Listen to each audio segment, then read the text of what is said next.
అందరికీ నమస్కారం అండి.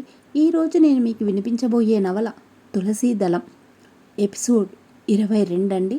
రచయిత ఎండమూరి వీరేంద్రనాథ్ గారు. ఇక వెళ్దామా మరి? ఇంకా 11 గంటలు నా కూతురు మరణించడానికి అన్నాడు శ్రీధర్. విద్యాపతి జాలిగా స్నేహితుడి వైపు చూశాడు. కాలం ముందుకు నడుస్తున్న కొద్దీ శ్రీధర్కి పిచ్చెక్కిపోయేలా ఉన్నాడు. అతడిని ఈ స్థితి నుంచి బయటికి తీసుకురావాలని విద్యావతి పద హాస్పిటల్కి వెళ్దాం అన్నాడు. ఎందుకు? పేలవంగా నవ్వాడు. బ్రతికే అవకాశం ఆసుపత్రి కలిగిస్తుందంటే అక్కడికి వెళ్ళిన ఆశ ఉంటుంది, లేకపోతే వెళ్ళడం అనవసరం. రాత్రి 12:30కి వెళ్దాం. అతడి కంఠం వణికింది. శవాన్ని తెచ్చుకోవటానికా? అతడి మనస్థితిని అర్థం చేసుకున్నట్లు విద్యాపతి భుజం మీద చెయ్యి వేసి కంట్రోల్ యువర్ సెల్ఫ్ శ్రీధర్ అన్నాడు. బ్రాహ్మణ్ కుర్చీ వెనక్కి వాలి కళ్ళు మూసుకున్నాడు. ఇంతలో బయట ఎవరో వచ్చిన శబ్దం వినిపించింది. విద్యావతి బయటికెళ్ళాడు. అతడి పల్లె నుంచి పాలేరు కొడుకు వచ్చాడు. గదిలో శ్రీధర్ అప్రకదబ్రా మిగిలారు. ఎవరి ఆలోచనలో వాళ్ళున్నారు. బయట విద్యాపతి పాలేరు కొడుకుతో మాట్లాడడం వినిపిస్తుంది కన్నడంలో. ఎలా ఉన్నావు అడుగుతున్నాడు. మీ దయ వల్ల బాగానే ఉన్నాను అని చెప్తున్నాడు. తాగి పెట్టిన కప్పు మీద ఈగ వాలి ఉంది. శబ్దం చేయకుండా ఫ్యాన్ తిరుగుతోంది. కిటికీలో నుంచి చేతులు కట్టుకొని నిలబడ్డ పాలేరు కనబడుతున్నాడు. అవునయ్యా, మదవ చెన్నైగాతేనా? హౌదు బుద్ధి ప్రస్త కాగిహల్లి హిందీ బందిరా. వింటున్న అబ్రకదబ్ర కుర్చీలో నుంచి ఎగిరి దూకాడు. అతడి మెదడులో ఏదో మెరిసినట్టయింది. ప్రస్తాగహల్లి బాంద్రా. మళ్ళీ అను ఆ మాట. యువతల గదిలో నుంచి ఒక్కసారిగా అరిచాడు. శ్రీధర్ ఆశ్చర్యంగా తలెత్తాడు. అప్రకదబ్ర అది పట్టించుకోకుండా కిటికీలో నుంచి విద్యాపతితో అన్నాడు. నువ్వు ఇప్పుడు ఏమన్నావు? నువ్వు మళ్ళీ అను. అతడు ఎందుకు అడుగుతున్నాడు అర్థం కాక ప్రస్తాగహల్లి ఇందు బందిరా ఇంకొకసారి అన్నాడు. విద్యావతి అంటే కార్యం కోసం ఊరొచ్చావా అని. అతడి తెలుగు అనువాదాన్ని బ్రాహ్మణ్ పట్టించుకోలేదు. మెదడులో నరాలన్నిటినీ కాన్సన్ట్రేషన్ చేశాడు. మారుమూల నిక్షిప్తమైపోయిన జ్ఞాపకాల పొరల్లో ఏదో కదలిక. ప్రస్తాగహల్లి ఇందా బంద్రా అనుకున్నాడు తనలో తానే. ఒక్కొక్క పొర విడిపోయింది. ప్రస్తా ప్రస్తా ప్రస్తా జ్ఞాపకం వచ్చింది. బిస్తాపూర్ వెళ్ళి అందు ఆంధ్ర. యురేకా అని ఆనందంతో అరిచాడు. వచ్చేసింది, ఆ ఊరు పేరు వచ్చేసింది. అతడి కంఠంలో గది ప్రతిధ్వనించింది. ఏమిటి? శ్రీధర్ అడిగాడు కుర్చీలో నుంచి ఒక్క ఉదుటున లేస్తూ. బిస్తా వెళ్ళి ఆ ఊళ్ళో మంత్రగాడు ఆంధ్ర. అతడి పేరు ఏదో ద్రాతో పూర్తవుతుంది. బాద్రా మాద్రా వాద్రా. అతడిని కలుసుకోమని పైడి తల్లికి ఉత్తరం వచ్చింది. అబ్రకదబ్రా చెప్పుకుపోతున్నాడు. శ్రీధర్ వినటం లేదు. వెంటనే ఫోన్ దగ్గరికి స్టూల్ లాక్కున్నాడు. నెంబర్ డైల్ చేశాడు. పోస్ట్ మాస్టర్ జనరల్ ఆఫీస్లో తనకు తెలిసిన స్నేహితుడికి. అతడి చెయ్యి టెన్షన్తో వణుకుతుంది. అవతల వైపు లైన్లోకి రాగానే రామ్ సాహు అన్నాడు. స్పీకింగ్. నాకు అర్జెంటుగా ఒక ఇన్ఫర్మేషన్ కావాలి. ఏమిటి? బిస్తా అది ఊరి పేరు. విజయనగరం దగ్గర. అది ఎక్కడుందో ఆంధ్రప్రదేశ్లో లిస్టు వెతికి చెప్పు. అర్జెంట్. ఎక్కడది? అవతల వ్యక్తికి యువతల వాళ్ళు ఆతృత అంతగా పట్టలేదు. తాపీగా అడిగాడు. బిస్తా. అవును, బిస్తా. వెతకక్కర్లేదు. ఆ పేరు గల ఊరు ఆంధ్రప్రదేశ్లో ఎక్కడా లేదు. నిశ్చయంగా చెప్పగలను. ధీమాగా వినిపించింది అవతల వైపు నుండి కంఠం. కొంచెం చూడు. పోస్టాఫీస్ లేకపోయి ఉండవచ్చు. చూడక్కర్లేదు. శ్రీధర్ విసుగుతోనూ అసహనంతోనూ అరిచాడు. అంత ధీమాగా ఎలా చెప్తున్నావు? బిస్తా ఆంధ్రప్రదేశ్లో లేదు కాబట్టి. అవతలి కంఠం తాపీగా వినిపించింది. బిస్తా గురించి తెలియదా గురు? మంత్రగాళ్ళు పుట్టిల్లది విజయనగరానికి 200 కిలోమీటర్ల దూరంలో ఉంది. ఒరిస్సాలో. ఎవరినడిగినా చెప్తారు. నేను ఒరిస్సా వాడినే కదా. గంజాం జిల్లాకు ప్రవేశించబడుతుంటే రామ్ సాహు చెబుతూనే ఉన్నాడు. ఫోన్ పెట్టేశాడు శ్రీధర్. టైం చూశాడు. 2 కావస్తుంది. తలెత్తి స్నేహితులిద్దరి వైపు చూశాడు. టైము 2 కావస్తుంది అన్నాడు. ఇంకా 10 గంటలు. విద్య, నువ్వు కారు తీసుకెళ్ళు, ట్యాంక్ ఫుల్ చేయించు, రేడియేటర్ అన్నీ. బ్రాహ్మణ్ మోటార్ సైకిల్ మీద నేను హాస్పిటల్కి వెళ్తున్నాను. సరిగ్గా 5 నిమిషాలలో నువ్వు అక్కడుండాలి. ఈ లోపల పాపను చూసి వస్తాను. మన ప్రయత్నం సఫలం కాకపోతే తనని చూడ్డం అదే ఆఖరిసారవుతుంది. అతడి మొహంలో ఏ భావమూ లేదు. అతడిప్పుడు శ్రీధర్లా లేడు. 2-3 కోట్ల ప్రాజెక్టు నిర్వహిస్తున్నప్పుడు నిర్ణయాలు తీసుకునే ఎగ్జిక్యూటివ్లా తొనక్కుండా ఉన్నాడు. సరిగ్గా 2:15 కల్లా మనము ఈ ఊరి పొలిమారదలు దాటాలి. ఇక్కడి నుంచి విజయనగరం దాదాపు 800 కిలోమీటర్లు, మొత్తం 1000. మనము గంటకి 100 కిలోమీటర్లు కవర్ చేయాలి. Brahman, hurry up. ప్రశ్నలతోనూ అనుమానాలతోనూ టైం వేస్ట్ చేయడం తెలివి తక్కువ అని మిగతా ఇద్దరికీ తెలుసు. ఇక్కడి నుంచి ప్రతి క్షణం విలువైందే. మారు ప్రశ్న వేయకుండా ఇద్దరు తమ పనుల్లో నిమగ్నమయ్యారు. 10 నిమిషాలయ్యాక ఒక కారు ఆ ఊరి పొలిమేర దాటుతోంది. Vidyavati expert driver. ఏకాగ్రతో డ్రైవ్ చేస్తున్నాడు. 100-110 మధ్య వెళ్తుంది కారు. అతడి పక్కనే అబ్రకదబ్రా కూర్చుని ఉన్నాడు. ఎవ్వరూ మాట్లాడడం లేదు. వెనుక సీటుకు ఆనుకొని కళ్ళు మూసుకొని కూర్చుని ఉన్నాడు శ్రీధర్. అతడి పక్కనే సంతాన్ పకి ఇచ్చిన కర్ర ఉంది. కాద్రా మంటల్లో గుగ్గిలం, వేపాకు, వస, చెంగల్వం, కరక్కాయ, ఆవాలు, నెయ్యి, యావాలు వేశాడు. అష్టధూప ద్రవ్యాలతో మంట ఉజ్వలంగా వెలుగబడుతోంది. పేడనం ప్రారంభమైన సగం రోజు దాటింది. పాప శాశ్వత నిద్రలోకి వెళ్ళడానికి ఇంకా 7 గంటలుంది. పాప కోమాలోకి వెళ్ళింది. లేనిది మనకు తెలియటం లేదు అన్నాడు స్వామి బొమ్మను చూస్తూ. బొమ్మ శిథిలమై ఉంది. గుండె ప్రాంతంలో కొయ్య ముక్క గుచ్చబడి ఉంది. వెళ్లకుండా ఉండడానికి వీల్లేదు. సరస్వతి నుంచి గాని పైడి తల్లి నుంచి గాని ఎందుకు వార్త రాలేదు స్వామికి అర్థం కావడం లేదు. వాళ్ళిద్దరు ఈ లోకంలో లేరని అతడికి తెలియదు. నేను వెంటనే బయలుదేరి వెళ్తాను. అక్కడ ఎలా ఉందో మళ్ళీ వస్తాను రేపు అన్నాడు స్వామి. ఆ రాత్రి 12ంటికి పాప మరణాన్ని దేవుడు కూడా ఆపలేడు అన్నాడు కాద్రా. అయినా నువ్వు వెళ్తావంటే వెళ్ళు, రేపొద్దున బయలుదేర్రా, నాకు కావాల్సిన డబ్బుతో. స్వామి లేచి వెళ్ళొస్తా కాద్రా అన్నాడు. మంచిది. స్వామి వెళ్ళిన వైపే చూస్తూ నిలబడ్డాడు కాద్రా. ఆ తర్వాత నెమ్మదిగా వంగి స్వామి కుడికాలు అడుగు కింద నలిగిన మట్టిని తీసుకున్నాడు. పనికి జరిగిపోయింది కాబట్టి స్వామి అట్నుంచి అటే మాయమైతే ఈ మట్టి అతడిని చంపుతుంది. చేతబడికి సైన్స్కి జరుగుతున్న పోరాటంలో పార్థసారథి తన శక్తి వంచన లేకుండా ప్రయత్నం చేస్తున్నాడు. మనిషినైనా సైన్స్ బ్రతికించలేకపోవచ్చు, కానీ కారణము చెప్పాలి కదా. ఏమిటా కారణం? ఏమిటి? సిస్టర్ లీడ్స్ అన్ని అమర్చింది. Lub dub blub dub. చిన్న వెలుగు చుక్క ఎలక్ట్రికో కార్డియాగ్రామ్లో ప్రయాణం చేస్తోంది. పార్థసారథి ఈసీజీ చార్టు చూస్తూ ఉలిక్కి పడ్డాడు. ఒక్క క్షణం అతడికి తను చూస్తున్నది కలో నిజమో అర్థం కాలేదు. పీక్యూఆర్ వేవ్కి కానీ ఎస్టీ సిగ్నెటిక్ కానీ అసలు సంబంధమే లేదు. పక్కనున్న మరో డాక్టర్ కూడా విస్తుపోయాడు. ఇద్దరు మొహమొహాలు చూసుకున్నారు. ఏమిటిది? హార్ట్ ఫెయిల్యూరా? హార్ట్ బ్లాకా? హార్ట్ ఎన్లార్జ్మెంటా? ఇటువంటి పరిస్థితుల్లోన డాక్టర్కి పరీక్ష. ఎన్నో సంవత్సరాలు అనుభవం, చదువుకున్న చదువు సంయమనపరచాలి. అలా చేయకపోతే డాక్టర్ చెల్లించవలసిన ఖరీదు మనిషి ప్రాణం. ఒక చేతితో నుదుటి మీద చెమటను తుడుచుకుంటూ మరొక చేతితో పాప పల్సు చూడ్డానికి అందుకున్నాడు పార్థసారథి. నాడి దూరంగా లోపలెక్కడో కొట్టుకుంటుంది. 1, 2, 3 ఉలిక్కి పడిన చప్పుడు వదిలేశాడు చేతిని. చిన్న శబ్దంతో పాప చెయ్యి పక్క మీద పడిపోయింది. అతడు నిశ్చేష్టుడై తన అనుభవాన్ని తనే నమ్మలేనట్టు అలాగే ఉండిపోయాడు. కారణం, పాప చేతిని పట్టుకున్నప్పుడు అతడికి సన్నగా షాక్ కొట్టింది. సన్నగా అరక్షణం పాటు అతడి ఒళ్ళు జలధరించింది. షాకు వల్ల కాదు, భయంతో. ఆసుపత్రి వరండాలో నిల్చుని ఉన్నాడు జయదేవ్. శ్రీధర్ వాళ్ళ పకీరు మాటలు విని అంత దూరం వెళ్ళడం జయదేవ్ని ఒంటరివాణ్ణి చేసింది. అతడు చుట్టూ చూశాడు. వరండాలో పాప ముందు గదిలో వేసిన బల్ల మీద శారద కూర్చొని ఉంది. అలసటతో ఆమె మొహం వడిలిపోయి నిస్త్రాణంగా కళ్ళు మూసుకొని ఏ ఆలోచన లేని శూన్యంలో స్తబ్దంగా ఉండిపోయింది. బల్లకిటు చివర పక్క గది పేషెంట్ తాలూకు అనుకుంటా. ఒక యువకుడు కూర్చొని ఉన్నాడు. ఒళ్ళో బ్రీఫ్ కేస్ పెట్టుకోను ఏదో ఎలక్ట్రానిక్ మ్యాగజైన్ చదువుతున్నాడు. జయదేవ్ లోపలికి వెళ్దాం అనుకున్నాడు. కానీ లావుపాటి నర్సు జ్ఞాపకం వచ్చి ఆ ప్రయత్నం విరమించుకున్నాడు.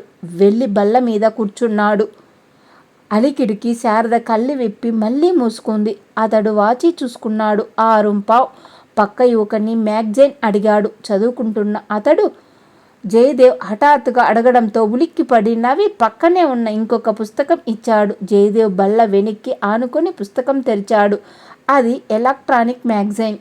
విసుగుతో అతడు దాన్ని పక్కన పడేసి చుట్టూ చూశాడు. బాగా చీకట పడింది.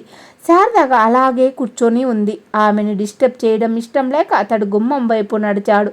అంతలోనే డాక్టర్ లోపల నుంచి రావడం చూసి, ఎలా ఉంది డాక్టర్ అని అడిగాడు.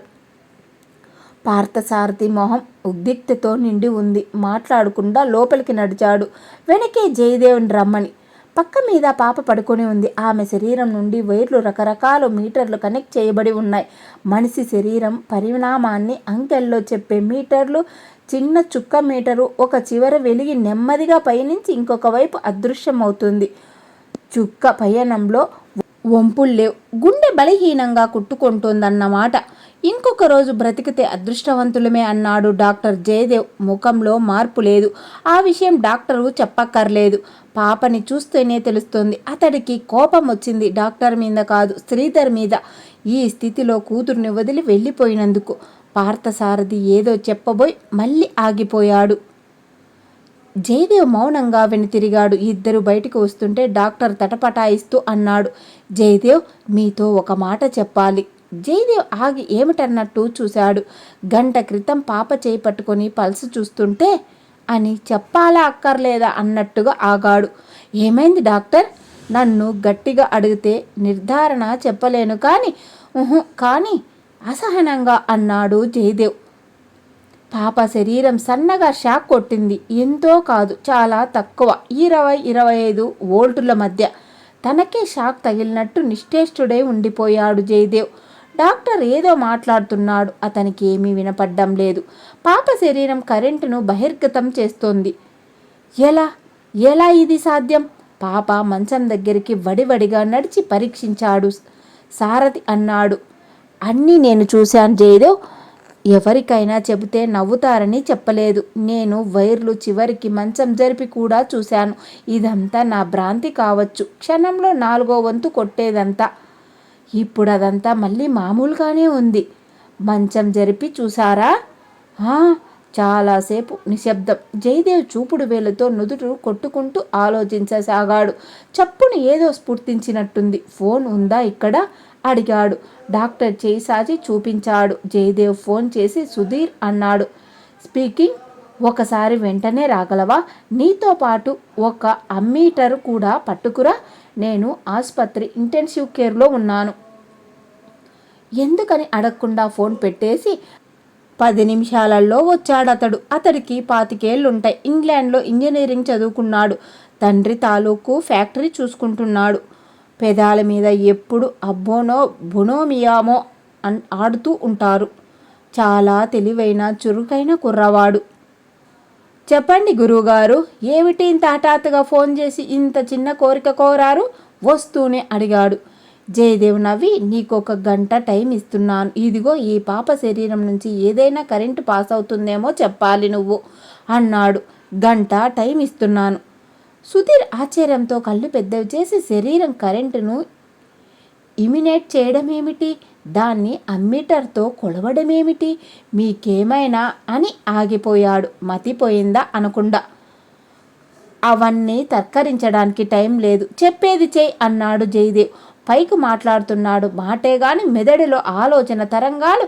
ఒక అద్భుతమైన రహస్యాన్ని శోధించడానికి కారణమైన ఆలోచన. పార్థసారథి మధ్యలో కల్పించుకొని, నాది భ్రమ అయిండొచ్చు, దానికింత రాద్ధాంతం అనవసరం అన్నాడు. అయినా ఇది హాస్పిటల్, ఎలక్ట్రికల్ షాపు కాదు. అమ్మీటర్లు, హోల్డామీటర్లు రోగులకి తగిలించడానికి. అబ్జెక్షన్ ఓవర్ రూల్డ్ అనేసి వడివడిగా బయటకొచ్చాడు జయదేవ్. శారద అలికిడికి అటు చూసింది. శారద గారు, మనం ఓసారి మీ ఇంటికి వెళ్ళాలి అన్నాడు. ఎందుకు? కారులో చెప్తాను, లేవండి, పాప నిద్రలో ఉంది, ఒక అరగంటలో వచ్చేద్దాం, డాక్టర్కి చెప్పాను, తొందరగా అని ఆమె లేచి మెట్ట దిగేలోపు కారు తీసుకొచ్చాడు. ఆమె కూర్చోగానే కారు నెమ్మదిగా కదిలింది. వాళ్ళు వెళ్ళగానే అప్పటి వరకు వీళ్ళ మాటలు వింటున్న యువకుడు బల్ల మీద నుంచి లేచాడు. మ్యాగజైన్ బ్రీఫ్ కేసులో పెట్టుకొని తన కారు వైపు వడివడిగా నడిచాడు. మరో నిమిషం ఆ కారు కూడా శ్రీధర్ ఇంటి వైపు సాగిపోయింది. దాదాపు 750 కిలోమీటరు కవర్ చేశాం. టైము 7 కావస్తుంది. అంటే దాదాపు పావు గంట ఆదా చేయగలగన్నమాట అన్నాడు. విద్యావతి వాళ్ళు కనీసం టీ తాగడానికి కూడా ఆగలేదు. అంచెలంచెలుగా డ్రైవ్ చేస్తున్నారు. చలిగాలి రివ్వున వీస్తోంది. ఎక్కడో కుండపోతగా వర్షం కురుస్తున్నట్టు ఆకాశం మేఘావృతమై ఉంది. ఆ రోజు అమావాస్య. స్పీడ్ మీటర్ 80-90 మధ్య ఊగిసలాడుతోంది. మలుపుల్లో కూడా అదే వేగం తగ్గించకుండా నడుపుతున్నాడు శ్రీధర్. జాగ్రత్త, మరీ వేగంగా వెళ్ళకు అని హెచ్చరించిపోయిన మళ్ళీ ఊరుకున్నాడు విద్యాపతి. తన మాటలు తనకే అన్వయించవని అతనికి తెలుసు. ఇంకా 50 కిలోమీటర్లు అని అబ్రకదబ్రా ఏదో చెప్పబోతూ ఉంటే చిన్న చప్పుడుతో కారు నెమ్మది అయ్యింది. శ్రీధర్ కారుని సర్రున పక్కకి ఆఫ్ చేశాడు. అబ్రకదబ్రా ఒక గెంతులో కారు దిగాడు. బోనెట్ పైకెత్తి చూశాడు. ఆవిర్లు చిమ్ముతూ రేడియేటర్ పైపులో నుంచి నీరు కారిపోయింది. నిస్పృహతో శ్రీధర్ కళ్ళు నీళ్లు గిర్రుని తిరిగాయి. స్టీరింగ్ మీద తల టపటపా కొట్టుకున్నాడు కసితో. జయదేవ్ సైకాలజీ చదువుకున్నవాడు. మనిషి మూడును మాటలతో మార్చగలడు. తన పక్కనే నిర్లిప్తంగా మౌనంగా కూర్చున్న శారదని చూస్తే అతనికి జాలేసింది. పాప పరిస్థితి విషమంగా ఉందని, మహా అయితే కొన్ని గంటలని అతనికి తెలుసు. శ్రీధర్ వాళ్ళు ఏదో చేయగలరని అతడు అనుకోవటం లేదు. అసలు వాళ్ళు అంత కొద్ది సమయంలో అంత దూరం ప్రయాణం చేయగలరని కూడా అతను అనుకోవడం లేదు. పాప శరీరం కరెంటుని ఎలా ఇమిటేట్ చేసింది అన్న విషయం ఆలోచిస్తున్నాడతడు. ఇప్పటికే 20 రోజుల నుంచి ఉన్న పాప అనారోగ్యానికి ఈ కరెంటుకి ఏదైనా సంబంధం ఉందా? ఉంటే అది శ్రీధర్ ఇంట్లోనే దొరకాలి. అది కనుక్కోవడానికి శారద సహకారం కావాలి. దానికి ఆమె మూడు మార్చాలి. తను అనుకుంటున్నది తప్పు కావచ్చు అన్న అభిప్రాయం కూడా అతనికి ఏదో మూల ఉంది. ఈసీజీ మిషన్ వైరు లీక్ అయినా షాక్ కొట్టచ్చు. లేదా డాక్టర్ అన్నట్టు తన పొరపాటే అయి ఉండవచ్చు. మనము మీ ఇంటికి ఎందుకు వెళ్తున్నామో తెలుసా అని అడిగాడు. శారద తల ఊపి, పాప ఇంకెన్ని నిమిషాల్లోనో ఎన్ని గంటల్లోనో ఉంది. ఆ క్షణం అక్కడ నేను లేకుండా ఉండడం కోసం నన్ను తీసుకెళ్తున్నారు అంది.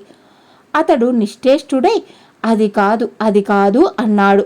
ఆమె హిస్టారిక్గా మారి ఒక్కసారిగా బావురు మంది. అప్పటి వరకు ఉన్న గాంభీరత అంతా పోయి, అందరూ నా నుంచి దాస్తున్నారు. నాకు ఏమీ తెలియదనుకోకండి. నాకంతా తెలుసు. ఈరోజు పాప పోవడం తథ్యం. దాన్నెవ్వరూ ఆపలేరు అంది వెక్కి వెక్కి ఏడుస్తూ. ఈ వ్యధ భరించలేక ఆయన ఎక్కడికో పారిపోయారు.